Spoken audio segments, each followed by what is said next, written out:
Hi, Chris Thompson here. This is just a quick video just to basically say my CF card on my Amiga is completely corrupted. So I've lost all my games and everything. So until I get that working again, there won't be any more videos. It should be fixed relatively soon, but I was going to do a video today, but obviously corrupted CF card, so that won't be happening today.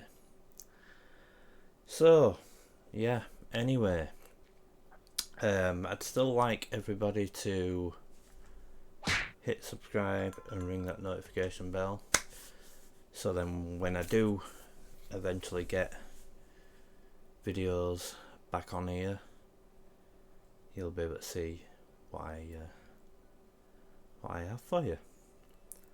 So thank you for watching. Hopefully I will get the CF card up and running again. I might have to actually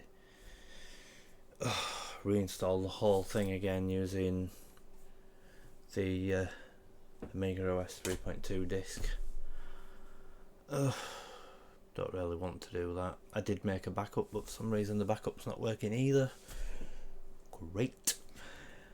So yeah, so thank you for watching, and I'll hopefully see you in the next one.